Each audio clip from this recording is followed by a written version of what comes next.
In 2004, during a routine inspection of a rented storage unit in a German city, German police found a box containing abandoned electronic devices, including a hard drive that appeared to be in good working order. The drive was taken to the cybercrime unit for examination to determine if it contained data relevant to open cases. Upon opening it, investigators were presented with hundreds of images, most dating back several years. The photos depicted children from various Asian countries, including Thailand, Vietnam, and Cambodia. In all of these images, one adult man appeared, but his face had been distorted using a digital vortex effect, making identification impossible at the time. The German police notified Interpol of the discovery, and samples of the images were sent to the Child Protection Unit. Investigators noted that all the photos containing the distorted man had been taken in different locations.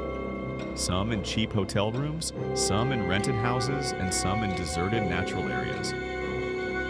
The investigation team estimated that the photos were from several years ago and that the unidentified man had been traveling between Asian countries over an extended period.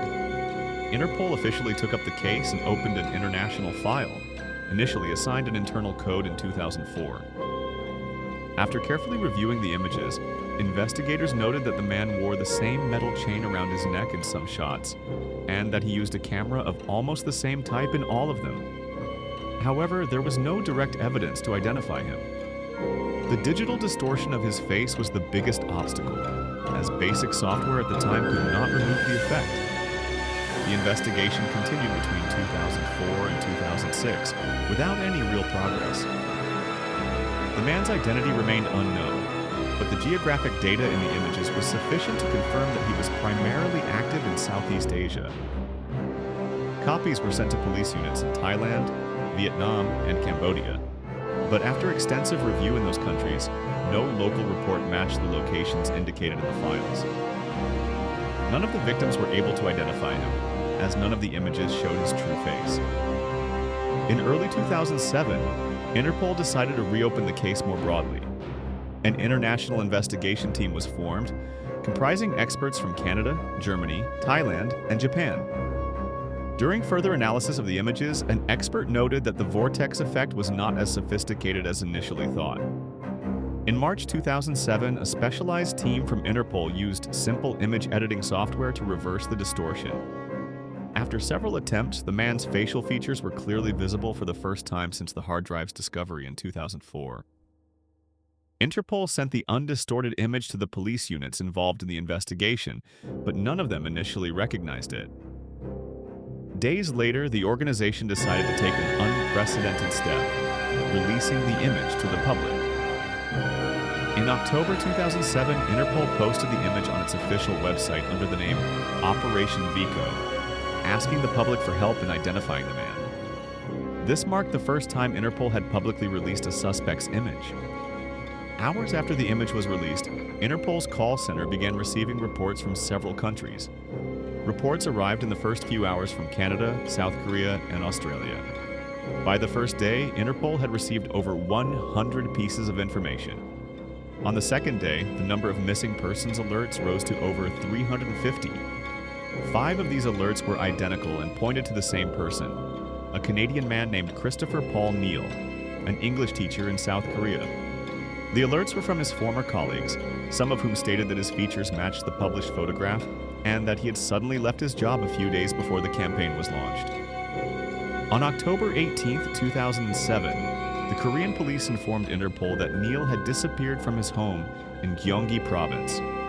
A review of flight records revealed that he had booked a flight to Bangkok, Thailand, just hours after the campaign began. Interpol passed this information on to the Thai police, who then began searching hotels and short-term rental apartments in Bangkok and the surrounding areas. Neal had entered the country using a valid Canadian passport, and his name was not yet on the wanted list, which allowed him to cross the border without restrictions. On October 19th, Thai police spotted a man believed to be Neal getting into a taxi heading towards Nakhon Ratchasima, where he had a Korean friend. The friend's house was raided, but Neal wasn't there. However, police found items indicating he had recently visited. After an extensive search of potential locations, Police located him on October 20th in a small house on the outskirts of Bangkok. On the morning of October 21st, 2007, Christopher Paul Neal was arrested inside the house without resistance. During the initial investigation, he admitted to being the person in the photos but refused to provide further details. Thai police handed him over to a local court to face charges of child abuse based on evidence found on a hard drive in 2004. His trial began in Thailand in December 2007. The prosecution presented digital evidence proving his presence in the country during the years the photos were taken. In January 2008, he was sentenced to 6 years in prison, later reduced to 5 years due to his partial cooperation with the investigation. Neal served his sentence in Pathum Thani Prison, one of Thailand's most notorious prisons. In 2012, Neal completed his prison sentence and was deported directly to Canada. Upon arrival at Vancouver International Airport, he was arrested by Canadian police on a warrant related to new charges of possessing exploitative material. A search of his British Columbia home yielded devices containing digital files dating back several years. Based on this evidence, he was charged with new possession of illegal material. In 2013, Neal appeared in court in Canada, where he faced multiple charges of sexual exploitation and possession of illegal content. He pleaded guilty to some of the charges and was subsequently convicted. He received a relatively short prison sentence compared to his previous sentence in Thailand. After serving his time, he was released under strict conditions, including a ban on using any electronic device, a prohibition on contact with any child under the age of 16, and a requirement to regularly report his whereabouts. Following his release, Neal was subject to court-ordered supervision for several years, which included unannounced police visits to ensure compliance with the conditions.